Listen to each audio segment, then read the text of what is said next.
ये कहानी एक श्रापित हवेली की है।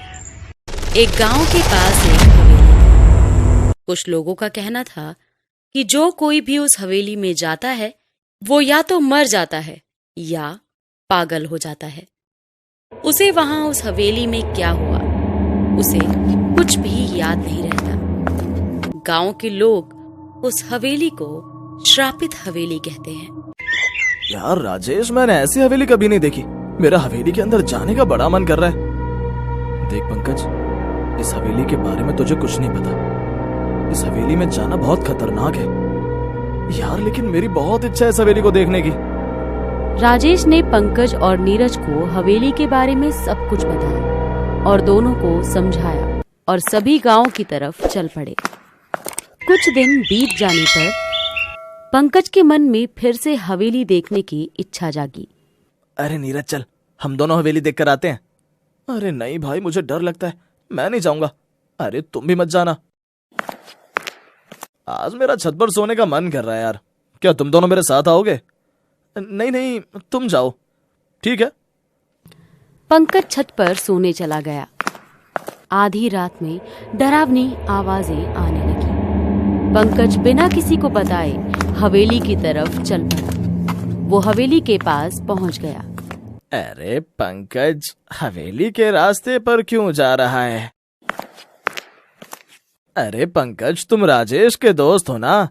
तुम आधी रात को हवेली वाले रास्ते पर क्या कर रहे हो? अब कुछ नहीं, मैं तो बस यहाँ से जाने ही लगा था। बस हवेली को बाहर से देखकर चला जाऊंगा। ठीक है, जाओ। पंकज हवेली के पास पहुंच गया जहां से अजीबोगरीब आवाजें आ रही थी। पंकज अंदर से डर रहा था, परंतु उसका मन अंदर से हवेली देखने का था। हवेली का दरवाजा खोलकर पंकज अंदर चला गया। वहां पर उसने कुछ अलग सा महसूस किया। उसका सर हटने लगा। वो तुरंत वहां से बाहर आ गया। बड़ी मुश्किल के साथ वो गांव पहुंचा। पंकज रास्ते में बेहोश हो गया। गांव के एक व्यक्ति रामू, जो रात को पंकज को मिला था, रामू ने पंकज को रास्ते में गिरा हुआ पाया। रामू पंकज को तुरंत सरपंच के घर ले गया। देर दोपहर तक पंकज को अभी तक होश नहीं आया।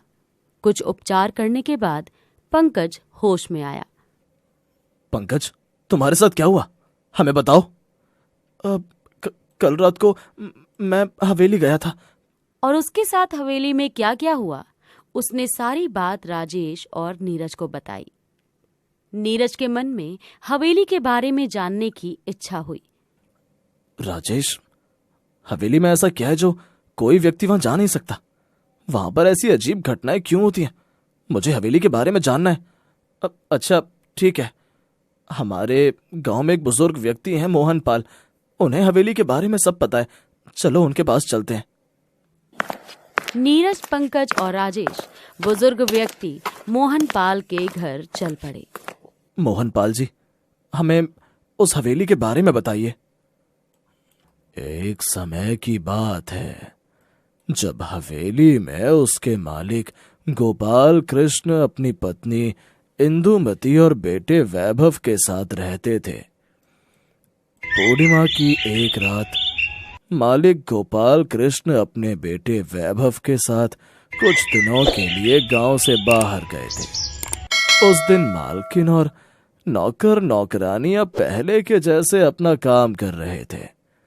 रात होने पर सभी नौकर नौकरानियां अपने अपने घर चले गए। हवेली में उस रात बस मालकिन और एक नौकरानी चांदनी थे।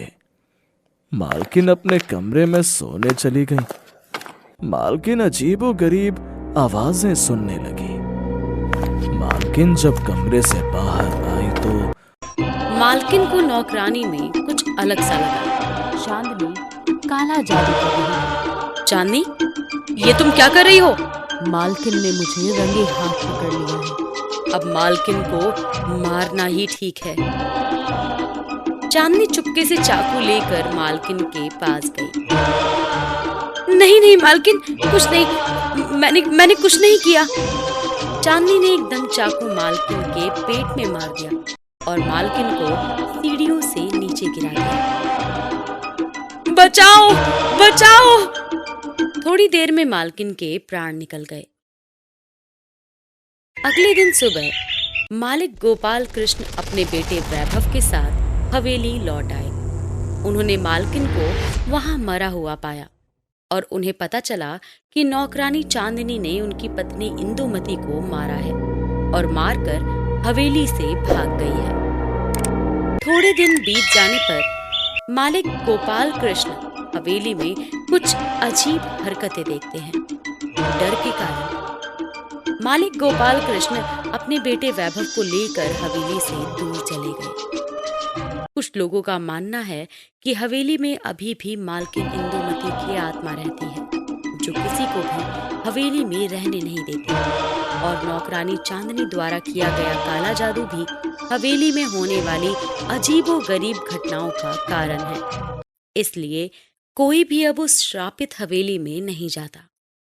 हेलो दोस्तों, कैसे हैं आप सब? हमारी कहानियां देखने के लिए हमारे चैनल को सब्सक्राइब कीजिए